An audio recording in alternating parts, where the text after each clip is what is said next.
Hello friends, welcome to counselling मार्गदर्शन। आपका बहुत बहुत स्वागत है हमारे यूट्यूब चैनल पे। आज हम लोग डिस्कस करने जा रहे हैं जोसा काउंसलिंग के बारे में। और ये वीडियो देखने के बाद किसी अदर वीडियो की आपको ज़रूरत नहीं पड़ेगी, इस बात की गारंटी लेता हूँ। तो वन बाई वन सारी चीज़ समझेंगे। जोसा काउंसलिंग कैसे होती है, कितनी फ़ीस की ज़रूरत होती है, क्या एलिजिबिलिटी क्या होती है, कितनी रैंक तक जोसा काउंसलिंग करनी चाहिए, क्या प्रोसीजर होता है, कितने राउंड तक की जाती है, SAF क्या होता है, PF क्या होता है, सीट अलॉटमेंट के बाद कौन से 4 डॉक्यूमेंट्स लगते हैं, स्टेट ऑफ एलिजिबिलिटी क्या होती है, उसमें कौन सा डॉक्यूमेंट सबमिट किया था, सब कुछ बताया गया है इस वीडियो में। वीडियो को लाइक कर दीजिएगा, चैनल को सब्सक्राइब कर दीजिएगा, क्योंकि ये वीडियो यूट्यूब की सबसे बढ़िया वीडियो होने वाली है। और इस वीडियो को देखने के बाद आपको दूसरी कोई वीडियो देखने की जरूरत नहीं पड़ेगी, ये मेरी गारंटी है। और अगर हमारे थ्रू काउंसलिंग कराना चाहते हैं और चाहते हैं कि जो भी आपका काउंसलिंग प्रोसीजर हो रहा है बिल्कुल हैसल फ्री हो और आप बिल्कुल टेंशन फ्री रहें और आपकी रैंक पे जो बेहतर से बेहतर मिल सकता है बिना किसी एरर के, वो सारी काउंसलिंग आपकी कंप्लीट की जाएगी। और हमारे काउंसलिंग मार्गदर्शन चैनल से जुड़ सकते हैं। और जो बच्चे नियरेस्ट हैं कानपुर के, वो ऑफिस भी आके हमारी काउंसलिंग प्रोग्राम को ज्वाइन कर सकते हैं। जो बच्चे दूर से हैं, ऑफिस नहीं आ सकते हैं, वो हमारे ऑनलाइन काउंसलिंग प्रोग्राम को ज्वाइन कर सकते हैं। तो चलिए देखते हैं जोसा counselling one by one, step by step देखेंगे क्या तरीके से, किस तरीके से जोसा काउंसलिंग होती है। सबसे पहले व्हाट इज़ जोसा, जोसा आपको क्या होता है उस बारे में देख लेते हैं। जोसा जो आपका है, जोसा में लिखा है जोसा एक एजेंसी है, कंडक्ट द एडमिशन प्रोसेस। जैसा कि आपको पता है जोसा एक एजेंसी है जिसमें आपके NIT, IIIT और GFTI और IITs भी पार्टिसिपेट। एडवांस का एग्जाम हो चुका है, होपफुली सभी बच्चों का अच्छा गया होगा। जिनका अच्छा नहीं भी गया है उनको कॉलेज तो लेना है। ड्रॉप लेने का जो आइडिया है वो आपका कहीं ना कहीं रिस्कफुल हो सकता है, तो सोच समझ के ड्रॉप लीजिएगा। कहीं ना अपने आप से कंसल्ट करिएगा, अपने सीनियर से कंसल्ट करिएगा और सोच विचार विमर्श के बाद ही ड्रॉप लेना एक अच्छा ऑप्शन होगा। अदरवाइज ड्रॉप लेने पे कहीं ना कहीं आपको प्रॉब्लम भी हो सकती है, क्योंकि परसेंट जो है वो डाउन करें। इसके बाद हम बात करते हैं कि जोसा काउंसलिंग में क्या क्या आते हैं, कितने IITs हैं, कितने IIITs हैं, IIT के ऑप्शन किन बच्चों के लिए ओपन होंगे। तो सबसे पहले हम बात करते हैं 23 जो आपके IITs हैं।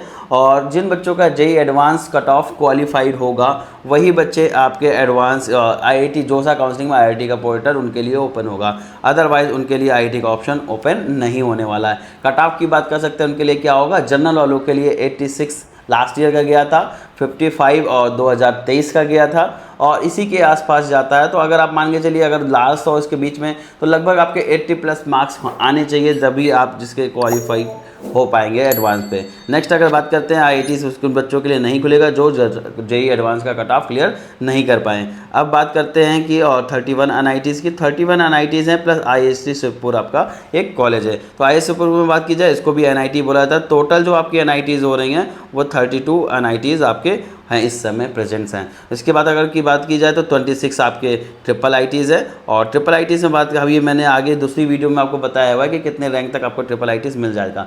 अभी हम इस बारे में नहीं डिस्कस कर रहे हैं कि किस रैंक में IIITs मिलेगा, किस रैंक में NITs मिलेगा। अभी हम केवल उन बच्चों को ये बता रहे हैं कि जो भी बच्चे जोसा काउंसलिंग में पार्टिसिपेट करने वाले हैं किस तरीके से काउंसलिंग करनी है, क्योंकि जोसा काउंसलिंग इंडिया के सबसे बिगेस्ट काउंसलिंग है बीटेक वाले बच्चों के लिए, इंजीनियरिंग के लिए। और इससे बड़ी काउंसलिंग आपको इंडिया में देखने को नहीं मिलेगी। और इतने ज़्यादा सीट्स हैं, इतनी ज़्यादा वैरायटीज़ हैं और आपका फ्यूचर भी इन्हीं पे डिपेंड करता है। तो एक छोटी सी गलती कहीं ना कहीं आपको प्रॉब्लम ला सकती है। अगर लास्ट ईयर की एक एग्जाम्पल बताता हूँ, एक बच्ची थी और जिसने क्या किया, चॉइस फिलिंग की और 65,000 इस बार हो सकता है सीट्स आए थे, अदरवाइज 58,000 आपकी सीट्स हैं। और 58,000 चॉइस में आपको अपने अकॉर्डिंग कस्टमाइज चॉइस बनानी है।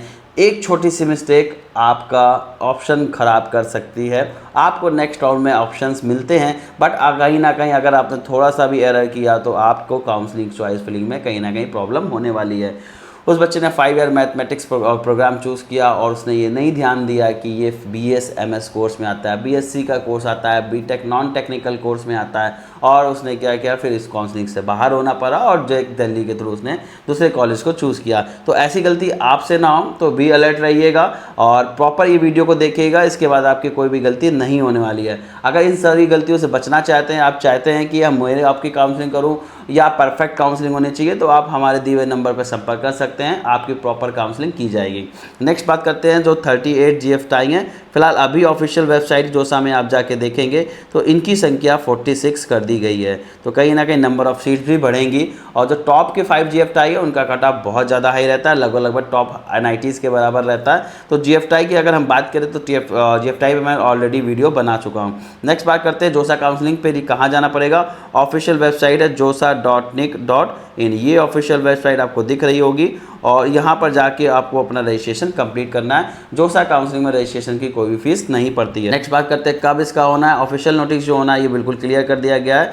3 जून को आपका जोसा काउंसलिंग शाम 5 बजे से रजिस्ट्रेशन स्टार्ट हो जाएंगे। तो सभी लोग रेडी रहिएगा, डॉक्यूमेंट्स को रेडी कर लीजिएगा और जो भी आपका मेडिकल सर्टिफिकेट है जोसा का उसको रेडी करके रखिएगा। और आपका जो कास्ट सर्टिफिकेट है इस पे ज़रूर ध्यान दीजिएगा कि कास्ट सर्टिफिकेट आपका सेंट्रल का होना चाहिए, 1 अप्रैल 2025 के बाद का होना चाहिए, अन्यथा वो आपकी कैटेगरी हटा दी जाएगी और आप जनरल काउंट किए जाएंगे। इन सब बातों का ध्यान रखना है। एक छोटी सी मिस्टेक आपकी कैटेगरी यानी आपका रिजर्वेशन हटा सकती है। हाँ, जो बच्चे SC ST से काउंसलिंग कर रहे हैं और वो बाद में जनरल कर सकते हैं अपने आप को, लेकिन जनरल वाला बच्चा अपने आप को SC ST व OBC काउंसलिंग में पार्टिसिपेट नहीं कर सकता है। तो इस बात का भी ध्यान रखना है आपको कि कैटेगरी सर्टिफिकेट पूरे होने चाहिए और इनकम रिलैक्सेशन चाहते हैं तो इनकम सर्टिफिकेट भी हो रहा होना चाहिए, मेडिकल सर्टिफिकेट प्रॉपर फिल होना चाहिए, कहीं भी ऐसे मिस्टेक नहीं होने चाहिए कि डॉक्यूमेंट्स पे डिस्पेरेंसी आए, आपको वापस उसको अपलोड करना पड़ेगा। तो इस चीज़ों का ध्यान रखना है। और फॉर्मेट आपको जोसा की ऑफिशियल साइट पे मिल जाएगा, मेरे व्हाट्सएप पेड ग्रुप में पड़ा हुआ है। जो बच्चे ऑलरेडी पेड ग्रुप में ज्वाइन हो चुके हैं उनको इस चीज़ की टेंशन नहीं लेनी है, उनके ऑलरेडी फॉर्मेट्स मैंने भेज रखे हैं और आप लोगों ने भर लिए हैं। अब बात करते हैं मेडिकल सर्टिफिकेट किसी भी MBBS डॉक्टर से जाके बनवा सकते हैं, इसमें किसी भी डिस्ट्रिक्ट हॉस्पिटल की नीड नहीं होती है। नेक्स्ट देख लेते हैं सीट मैट्रिक्स की। आप देख सकते हैं IIT की जो सीट मैट्रिक्स है यहाँ पर आपको 17,385 सीट्स दे रखी हैं और NIT में सीट मैट्रिक्स की अगर हम बात करते हैं तो आप यहाँ पर देख सकते हैं 23,954 NITs में चीज़ें लगभग मान सकते हैं 24,000 सीट्स NITs में। और अगर मैं IIIT सीट मैट्रिक्स की अगर हम बात करते हैं तो 7,746 सीट्स आपकी IIITs में अवेलेबल हैं। GFTI सीट मैट्रिक्स की अगर हम बात करें तो आप देख सकते हैं 8,067 सीट्स आपकी GFTI में अवेलेबल हैं और टोटल जो सीट्स हो रही हैं आपकी 57,152 सीट्स यहाँ पर हो रही हैं। फिलहाल अभी मैंने बताया 38 GFTI से 40 ऑलरेडी हो चुके थे। नाउ इस टाइम आपके जो GFTI वेबसाइट पे दे रखे हैं वो 46 GFTI दे रखे हैं। तो ये जो सीट्स दिख रही हैं इसमें भी आपको इस ईयर सीट मैट्रिक्स में इंक्रीमेंट देखने को मिलने वाला है। नेक्स्ट अगर हम बात करते हैं इंपॉर्टेंट डेट्स, कौन कौन सी इंपॉर्टेंट डेट्स रहने वाली है तो उस बारे में भी हम देख लेते हैं कौन सी डेट्स इंपॉर्टेंट है ताकि कोई भी डेट आपसे मिस ना हो पाए। अगर बात करेंगे JEE एडवांस, आपको पता है बच्चों का हो चुका है 18 मई को और शिफ्ट 1 पेपर ईजी आया था as compare to shift 2। Paper 2 काफ़ी टफ था जिसमें बच्चों को काफ़ी ज़्यादा प्रॉब्लम फेस करनी पड़ी है। तो लगभग सभी बच्चों के लिए पेपर 1 ईजी रहा है और पेपर 2 की जो डिफ़िकल्टी थी काफ़ी हाई। और अगर बात करेंगे copy of candidate responses to be available और JEE एडवांस वेबसाइट, आपको 22 मई शाम 5 बजे को आपने जो इसका रिस्पॉन्स किया है, पेपर सॉल्व किया है, उसकी कॉपी आपको 22 मई को आपकी वेबसाइट पे दिख जाएगी। आपकी वेबसाइट का मतलब यहाँ पर ये है कि उसकी ऑफिशियल वेबसाइट पे दिख जाए। अगर हम बात करते हैं ऑनलाइन प्रोविजनल आंसर की कब आएगी, आपकी 26 मई को आपकी ऑनलाइन प्रोविजनल आंसर की आ जाएगी। एंड फीडबैक एंड कमेंट्स आप प्रोविजनल रेज कर सकते हैं 26 मई से लेकर 27 मई शाम 5 बजे तक ही अपना कंसर्न रेज कर सकते हैं और अपना कमेंट्स कर सकते हैं। उसके बाद जो आपका फाइनल आंसर की आएगी और रिजल्ट आएगा 2 जून सुबह 10 बजे तक आएगा। और आपका 3 जून से आपकी जो काउंसलिंग होगी शाम 5 बजे से जोसा काउंसलिंग स्टार्ट हो जाएगी और रजिस्ट्रेशन होने लगेंगे। जोसा काउंसलिंग में रजिस्ट्रेशन का कोई भी पैसा नहीं पड़ता है। JEE के प्रॉपर जो भी बच्चों ने JEE का एप्लीकेशन फिल किया था वही आपका पासवर्ड लगता है, उसी ID से लॉगिन होकर नॉर्मल डिटेल्स डालनी पड़ती है। और अगर टेंटेटिव स्टार्ट की ऐसे बता रखा है 3 जून से आपकी काउंसलिंग स्टार्ट हो जाएगी। नेक्स्ट अगर बात करते हैं हु कैन अप्लाई, ये बड़ा क्वेश्चन आता है और ये इसमें बच्चों को काफ़ी डाउट भी होता है कि कौन जोसा काउंसलिंग में पार्टिसिपेट कर सकता या फिर कौन इसको अप्लाई कर सकता। तो पहला है कि बच्चों ने क्या होना चाहिए, JEE देना ही चाहिए तभी उसमें बैठ पाएगा। JEE दिया है तो उसके पहले आपका 12th ग्रेड पास होना चाहिए और प्लस आपके 75% मार्क्स होने चाहिए जनरल OBC हैं। और अगर आप SC ST हैं तो आपके 60% मार्क्स होने चाहिए ST ST PWD स्टूडेंट्स के। तो अगर ये आप दोनों आपने क्राइटेरिया फुलफिल कर रखा है तो आप जोसा काउंसलिंग में बैठ सकते हैं, भले आपकी JEE मेंस में कोई भी रैंक हो, काउंसलिंग में आप बैठ सकते हैं। ये बात का फैक्टर है कि आपको कितने रैंक तक जोसा काउंसलिंग में अप्लाई करना चाहिए और कितनी रैंक तक नहीं करना चाहिए, क्योंकि अगर आप NITs पे जा रहे हैं या ट्रिपल IITs पे जा रहे हैं तो बहुत हाई कट ऑफ रहता है। अगर आपकी रैंक 1 लाख तक है तो NITs में कोई ना कोई लोअर ब्रांच मिल जाएगी। ट्रिपल IITs की बात करें 70-80 हज़ार तक आपको ट्रिपल IITs भी मिल जाते हैं। और इसके बाद में आपको क्या होगा, कहीं ना कहीं प्रॉब्लम होगी। अगर GFTI पे जा रहे हैं तो बहुत लो रैंक तक GFTI मिलता है, और कुछ GFTI अच्छे भी हैं और कुछ GFTI आपके स्टेट कॉलेज से काफ़ी लो भी आते हैं। तो इस बात का ध्यान रखना है, जोसा काउंसलिंग चक्कर में कहीं जोसा करते करते आप कहीं ऐसे GFTI को चूज़ ना कर लें जिससे बेहतर आपके पास अलग ऑप्शन अवेलेबल थे, आपके स्टेट में अवेलेबल थे, क्योंकि वहाँ पर आपका 85% का रिजर्वेशन था। तो इस बात को भी आपको ध्यान रखना है, कहीं ऐसी मिस्टेक नहीं करनी, क्योंकि आपके पास आपके स्टेट में सबसे ज़्यादा ऑप्शंस बनते हैं। और अगर हम बात करते हैं कि नेक्स्ट इसके बाद क्या है कि क्या करना है, और जैसे यहाँ पे बताया गया, if you have clear category cut off you have qualify JEE advance, ये जैसे कि बताया अभी बच्चे JEE एडवांस ऑलरेडी दे चुके हैं, तो ये वाला डाउट बच्चों के मन से निकल चुका होगा। नेक्स्ट बात करते हैं, और जिनका कट ऑफ नहीं क्लियर था वो who can still apply for the NITs and triple IITs, वो तो बिल्कुल है, इसके लिए कोई कट ऑफ नहीं होता। मैंने बताया सेम क्राइटेरिया JEE मेंस देना चाहिए, और आपका 12th 75% और जनरल OBC वालों के लिए, SC ST और PW के लिए 65 होना चाहिए, देन आप काउंसलिंग में बैठ सकते हैं। इसके अलावा कोई अलग क्राइटेरिया नहीं होता है जोसा काउंसलिंग में बैठने के लिए। प्रोसेस क्या होता है ये थोड़ा सा समझने वाली चीज़ है, क्योंकि इसका प्रोसेस बहुत ज़्यादा इंपॉर्टेंट है और सबसे ज़्यादा प्रॉब्लम भी यहाँ पर बच्चों को फेस करना होता है, और यहाँ पर कहीं ना कहीं कन्फ्यूज़न होता है कि कितना पेमेंट करना होगा कि हम आगे काउंसलिंग में आगे कॉलेज में जा सके, क्योंकि कहीं ना कहीं कई ऐसे पेरेंट्स भी हैं जिनके पास फाइनेंशियल फंड की कमी भी होती है, तो उनको पहले से चीज़ें अरेंज करनी होती है। सुप्रीम कोर्ट का एक लास्ट ईयर का केस है, एक बच्चा था, रैंक बहुत अच्छी ले गया था, काफ़ी पुअर फैमिली से था, लास्ट तक सीट सब कन्फर्मेशन शीट के लिए वो पेमेंट नहीं कर पाता, कुछ पैसे रह जाते हैं और उसकी सीट कैंसिल कर दी जाती है। देन वो सुप्रीम कोर्ट में अपील करता है और लास्ट में फाइनल कंक्लूजन ये निकलता है, तो कोर्ट उनको ऑर्डर देता है जोसा काउंसलिंग IITs को कि इनके लिए एक सीट रिजर्व करनी चाहिए, क्योंकि ये बच्चा बहुत विषम परिस्थितियों में पढ़ के ये सीट रैंक लेके आया है, तो इसके साथ ये नाइंसाफ़ी नहीं होनी चाहिए। तो सबको ये मौका नहीं मिलता है, और इसीलिए टाइमली सारी चीज़ें करके रख लीजिए। काउंसलिंग स्टार्ट होने से पहले सारे डॉक्यूमेंट्स आपके रेडी होने चाहिए और आपका फ़ंड पूरा कंप्लीट होना चाहिए, और इसके बाद जो डॉक्यूमेंट्स में सारी चीज़ें वेरीफाई कर लेना है कि बच्चे की डिटेल्स, पेरेंट्स की डिटेल्स सारी चीज़ें मैच कर रही हैं, क्योंकि जो इनकम सर्टिफिकेट होते हैं, कास्ट सर्टिफिकेट होते हैं, अगर पेरेंट्स का नाम या स्टूडेंट का नाम कहीं गड़बड़ है तो वो रिजेक्ट कर दिया जाता है। 1 अप्रैल 2025 के बाद का भी होना चाहिए, सेंट्रल का होना चाहिए, इस बात का ध्यान रखना है, अदरवाइज़ वो आपका इनवैलिड मान लिया जाए। नेक्स्ट बात कर लेते हैं रजिस्ट्रेशन की। रजिस्ट्रेशन की बात करते समय आपको देखा जाएगा, जैसे शाम 5 बजे जोसा काउंसलिंग स्टार्ट होगी 3 जून को, तो बच्चों का रजिस्ट्रेशन पोर्टल ओपन हो जाएगा।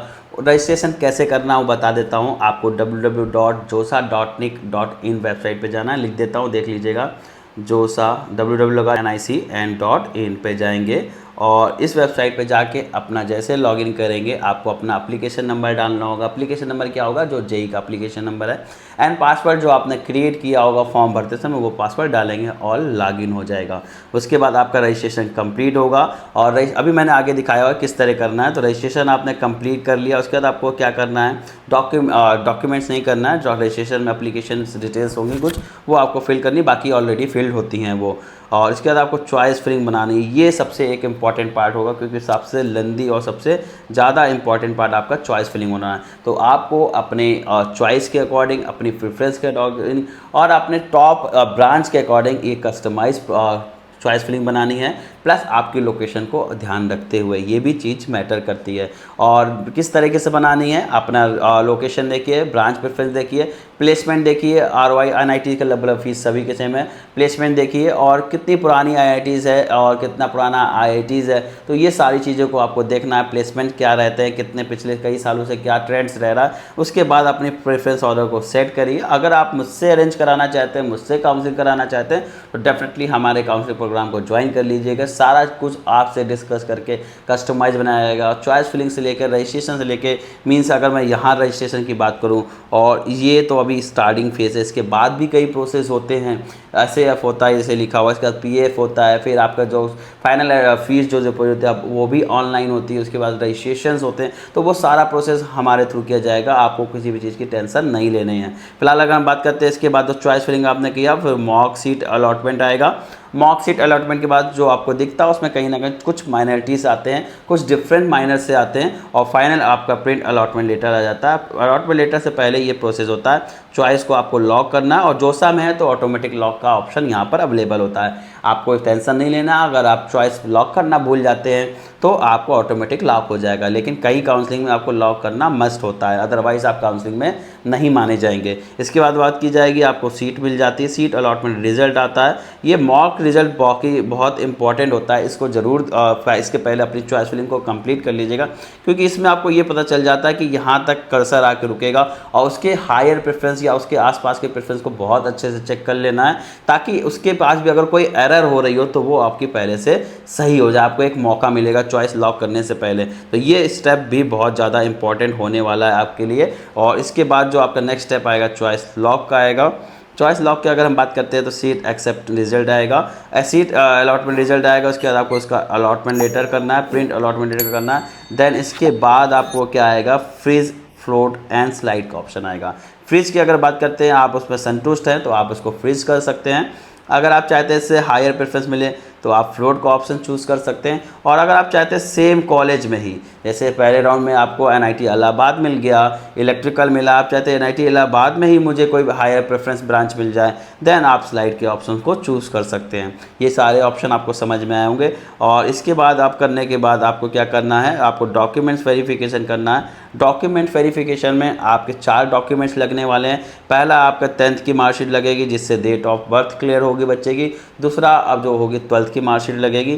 थर्ड जो लगेगी स्टेट ऑफ एलिजिबिलिटी लगेगी। स्टेट ऑफ एलिजिबिलिटी जो बच्चों जो होते हैं वो आपके 12th के अकॉर्डिंग करते हैं, यानी स्टेट ऑफ एलिजिबिलिटी में क्या लगने वाला है, स्टेट ऑफ एलिजिबिलिटी में आपके 12th की मार्कशीट लगने वाली है। देन आपका मेडिकल सर्टिफिकेट लगेगा। मेडिकल सर्टिफिकेट में सारे जो कॉलम्स होते हैं टिक होने चाहिए, अदरवाइज डिस्पेरेंसी आएगी आपकी। तो ये प्रोसेस आपका कंप्लीट हो जाएगा।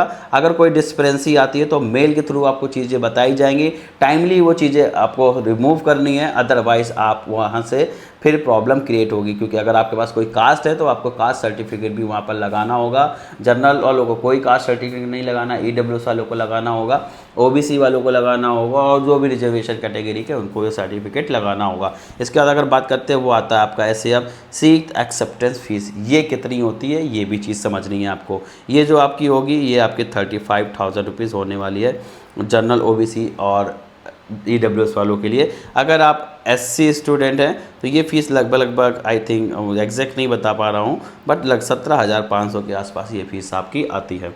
नेक्स्ट अगर हम बात करते हैं, और शायद यही कंफर्म अमाउंट है। इसके बाद अगर हम बात करते हैं, जी हाँ बिल्कुल 35,000 रुपये जमा करना है, इसी को सीट एक्सेप्टेंस फीस बोले। और जैसे ये प्रोसेस आपका कंप्लीट होगा, आपका डॉक्यूमेंट्स वेरिफिकेशन लेटर डाउनलोड कर लेना है। ये डॉक्यूमेंट्स वेरिफिकेशन आपके एडमिशन टाइम पर काम आएगा और ये लगेगा। इसके बाद जो स्टेप 1 आती है, किस तरह वैसे मैंने प्रोसेस बताया है, इसको भी डिटेल से समझ लेते हैं। स्टेप 1 क्या था, आपको जोसा जाके लॉगिन करना, वैसे कि मैंने आपको वेबसाइट पे बता रखा था, और यहाँ पर आपको वेबसाइट भी दे रखी है www.josa.nic.in पे जाके रजिस्ट्रेशन करना है। कैसे करना है, JEE मेंस का एप्लीकेशन नंबर डालना है और लॉगिन कर लेना। लॉगिन से पहले आपको पासवर्ड भी डालना होगा, पासवर्ड डाल के तब इसको लॉगिन कर लेंगे। Fill up the state of eligibility and get state quota. ये किसके भी आप पे पाएंगे, ये आपने जो 12th जहाँ पे किया है उसी के हिसाब से आपको स्टेट ऑफ एलिजिबिलिटी डालनी है। ऐसा नहीं अगर आप यूपी के रहने वाले हैं और आपने कोटा से 12th किया हुआ है तो जो स्टेट ऑफ एलिजिबिलिटी होगी वो आपकी कोटा कहलाएगी। तो आपको वहाँ पे क्या करना है, स्टेट ऑफ एलिजिबिलिटी में कोटा डालना है, ना कि यूपी डालना है। नेक्स्ट बात करते हैं किस तरह ओपन होगा। ये आपका रहा JEE पे ये पोर्टल रहा। यहाँ पर जैसे कैसे लॉगिन होगा, यहाँ पर आप डालेंगे josa.nic.in और उसके बाद ये पोर्टल लॉगिन हो जाएगा। यहाँ पर आपको अपना JEE का एप्लीकेशन नंबर डालना है। इस जगह आपको क्या करना है, पासवर्ड डालना है, जो भी आपका पासवर्ड है। और पासवर्ड जो बनाया होगा जब फॉर्म फिल कर रहे होंगे, सिक्योरिटी पिन को केस सेंसिटिव डाल देना और सिक्योरिटी पिन को लॉगिन कर लेना। इन केस आप वो पासवर्ड भूल गए हैं तो आप इसको फॉरगेट भी कर सकते हैं। फॉरगेट करने का तरीका आपको क्या है, जो भी आपने डिटेल्स लगा रखे हैं, जैसे कि आपने अपने मोबाइल नंबर लगा रखा होगा और या ईमेल आईडी लगाया होगा, तो उसके थ्रू आप भी इसको फॉरगेट कर सकते हैं। नेक्स्ट अगर हम बात करते हैं स्टेप 2 क्या था, display it's only the eligible college which are you eligible. आपकी जो चॉइस फिलिंग होगी इसके बाद के प्रोसेस था चॉइस फिलिंग। तो चॉइस फिलिंग में केवल आपको वही कॉलेज दिखेंगे जो आप जिसके लिए एलिजिबल है। सपोज अगर जो बच्चे ने एडवांस नहीं दिया है, एलिजिबल नहीं थे उसके लिए, तो उनको जोसा में केवल NIT, IIIT और GFTI के ऑप्शन दिखेंगे, उनको इस IITs के कोई भी ऑप्शन नहीं दिखेंगे। तो जिस भी आप एलिजिबल होंगे वही काउंसलिंग के कॉलेजेस। और ये यहाँ से पहले आपको हिंट्स दी है कि आप तो पूरा ट्रेंड्स चेक कर लेना है। और कैसे चेक करना है, जोसा ORCR पे जाके पिछले ट्रेंड्स को चेक कर सकते हैं, उसके अकॉर्डिंग ही चॉइस फिलिंग बनाइएगा। ये एक बहुत ज़्यादा इंपॉर्टेंट पार्ट है और आपका कैरियर डिसाइडेड भी हो सकता है। तो यहाँ पर कोई भी गलती नहीं करनी है और बहुत केयरफुली आगे का प्रोसेस कंप्लीट करना है। नेक्स्ट अगर बात करते हैं, इस तरह का आपको दिखेगा, ये अवेलेबल चॉइस होगी। यहाँ पर आप जितने भी चॉइसेस यहाँ पर फिल कर चुके हैं और कर लेना टोटल सेव चॉइस। आपको ये बात ध्यान रखना है कि सेव चॉइस आपको सेव करते रहना। 10-12 अगर कर रहे हैं उससे पहले जाके आप सेव कर लीजिए, तो अदरवाइज़ आपका पोर्टल या कोई भी प्रॉब्लम्स होती है सर्वर रिलेटेड, तो ये आपको वापस से फिल नहीं करना होगा। जितनी चॉइसेस आपकी सेव हो गई होंगी उसके बाद से आपको आगे करना होगा। ये चीज़ का ध्यान रखिएगा, काफ़ी ज़्यादा चॉइसेस होती हैं, टाइम टेकिंग प्रोसेस होता है, तो इस प्रॉपर करेंगे तो इससे भी आपको बचने का मौका मिलेगा। ये अवेलेबल चॉइस है, ऐड पे क्लिक कर देंगे तो ये चॉइस आपकी इधर आ जाएगी और इसके बाद ऐड अगर करेंगे तो ये चॉइस आपकी आएगी। इसको भी आप अप एंड डाउन करके अरेंज कर सकते हैं, ये कॉलम्स आपको दिख रहे होंगे। नेक्स्ट अगर हम बात करते हैं इसके बाद जो आता है स्टेप 3 था।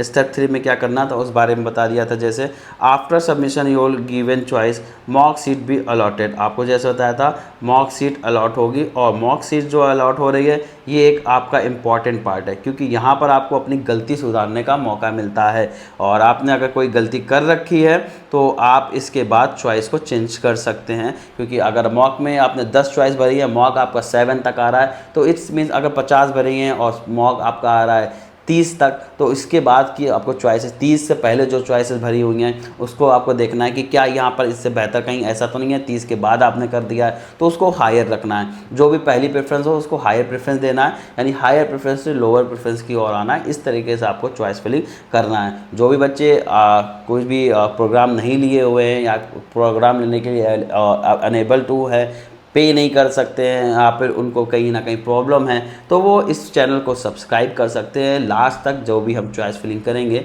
वो आपको लाइव करके भी दिखाएंगे किस तरह आपको चॉइस फिलिंग करनी है। और जो बच्चे पे कर सकते हैं या फिर टेंशन मुक्त रहना चाहते हैं, काउंसलिंग और प्रॉपर एक सपोर्ट चाहते हैं, तो वो हमारे दिए हुए नंबर पर संपर्क कर सकते हैं और प्रॉपर उनको काउंसलिंग की जाएगी। लास्ट तक जब तक उनको कॉलेज नहीं मिल जाता हम उनके साथ बने रहेंगे।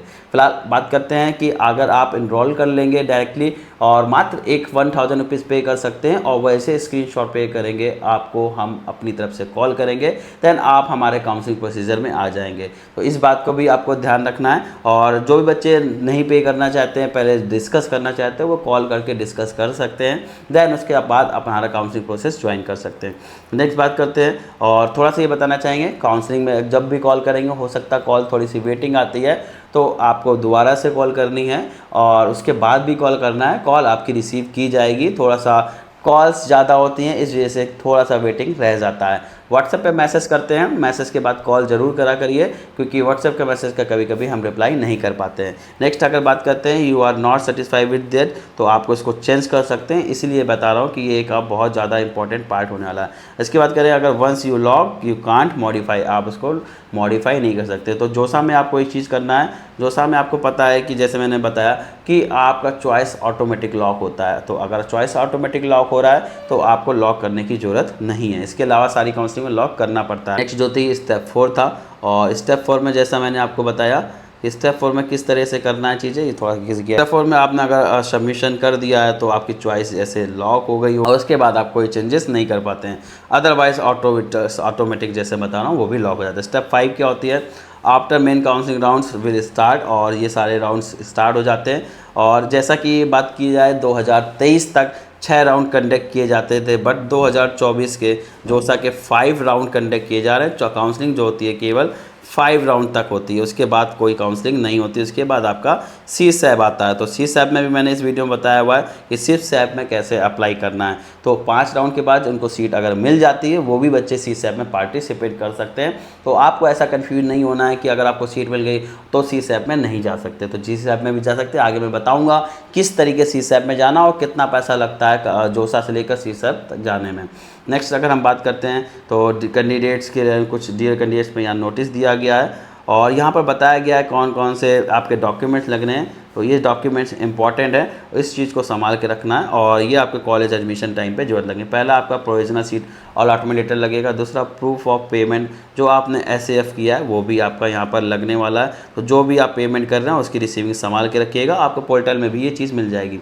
एडमिट कार्ड आपको जेई का संभाल के रखना है, या जेई एडवांस ने दिया तो एडवांस का रखिए, अदरवाइज जेई मेंस का जो इस तरह भी जा रही है। 23 लिखा हुआ है, आप 25 में कर रहे हैं तो आपको 25 वाला रखना है, ये भी आपको 25 वाला रखना है। नेक्स्ट अगर बात करते हैं डेट ऑफ प्रूफ, जैसे क्लास 10th की मार्कशीट रखनी है एंड अदर सिमिलर सर्टिफिकेट आपको भी रखने हैं। क्लास 12 की मार्कशीट रखनी है, वो भी आपकी बहुत ज़्यादा इंपॉर्टेंट है। इसके बाद duly field medical certificate download from जोसा वेबसाइट। और जैसे अगर आप ये नहीं मिल रहा है तो हमारे पोर्टल पे जाके हमारे इंजीनियरिंग वाले ग्रुप में जाके, यानी कि इंजीनियरिंग ग्रुप व्हाट्सएप ग्रुप है, डिस्क्रिप्शन पे लिंक मिल जाएगा, तो वहाँ पर जाके ये आपको मिल जाएंगे सारे अंडरटेकिंग और अंडरटेकिंग फॉर्म। नेक्स्ट देख लेते हैं undertaking bye candidates, download the जोसा काउंसलिंग। अगर कोई अंडरटेकिंग है, कोई चीज़ आपके पास इनकम्प्लीट है, उसका अंडरटेकिंग आपको डाउनलोड कर लेना, उसके लिए आपको कुछ रिलैक्सेशन मिल जाएगा।